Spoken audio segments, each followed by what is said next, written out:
This is Juliet, and I am studying the co-culture of Armenian feminists.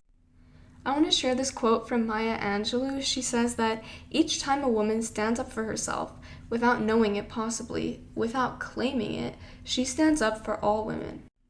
So Armenian feminists are this interesting intersection of people of Armenian heritage and those who work together to empower and demand equality for other women in Armenia, but also all around the world. So one of the first dimensions that I identified from Hofstede is individualism versus collectivism. Our book defines this as the balance of concern for oneself and concern for others. So this is determined by a bunch of different factors, but I've considered all this and realized that Armenian feminists are a collectivist co-culture. Due to the oppression of women in general, but specifically those who live in Armenia, they're forced to unite in order to defend their human rights. As is usual with most cases of oppression, the subjects of discrimination form a close bond and share the fruits of their progress with one another. For example, a group of Armenian feminists created the social media platform called Koirigs, which is actually Armenian for sisters. And I found an article on this, and that's my first source. Basically, 3 artists who contribute to the social media page regularly are interviewed, and one of the main points comes from artist Karine and her emphasis on the importance of social media to build a community.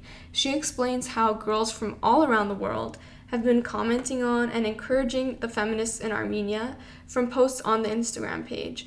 And the page also offers a lot of information, including that about women's health, accessible healthcare, and basically just serving the community by providing information about safety and health for other Armenian feminists globally. So this definitely demonstrates collectivist tendencies. By sharing support for political movements, education, and resources on their social media pages, Armenian feminists exemplify concern for each other and celebrate each other's success. The second dimension that I've identified is the power distance index. Our book defines this as a culture's view of human inequality, again determined by multiple factors. As noted by our book, there's high power distance and low power distance, but I know that low power distance questions authority with no formal hierarchy and also believes that people can move up despite the conditions they're born in, whether it be gender, socioeconomic status, any of that. It basically ensures that people have freedom and that they are able to, determine their own future. I identified Armenian feminists as a co-culture with a low power distance. So they believe in freedom, social change, and disapprove of a strict social pyramid. In her article, author Serena Pelechian writes that too often oppressive practices are confused with tradition, and that Armenian feminists around the world are working to change these situations. There's no specific leader or board of executives or president of the co-culture of Armenian feminists. Everyone exists in equality and has the common goal striving to challenge patriarchal norms that were created for them. With this, they resist the world's social structure and attempt to make an even foundation off which people can excel without the confines of their gender, culture, or socioeconomic status.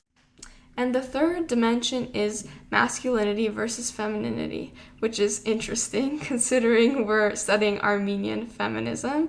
I prefer achievement versus nurturance. So our book defines this as the extent that cultures prefer achievement over nurturance, determined by many factors, but we know that in feminine cultures, social accommodation is highly regarded, and achieving goals and winning are important with masculinity.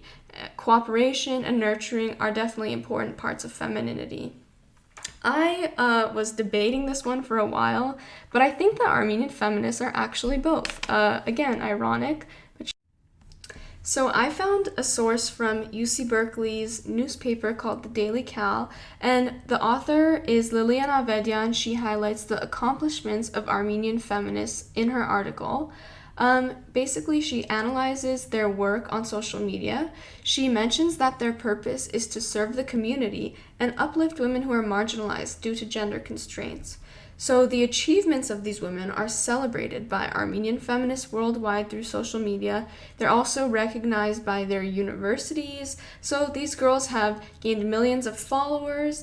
They've become social media influencers, some of them. They've turned it into a career. So they're very accomplished in this aspect. And the author praises them for their success and their progress. But these accomplishments are not necessarily motivated by rewards or recognition. They're not like personal goals. It's actually work to serve the marginalized. And it is nurturing those who need extra support and providing care for those who are at a disadvantage. So I really do see both sides, the nurturing side and the achievement-oriented side. And I've included a few pictures in the next couple slides. I hope you enjoy them.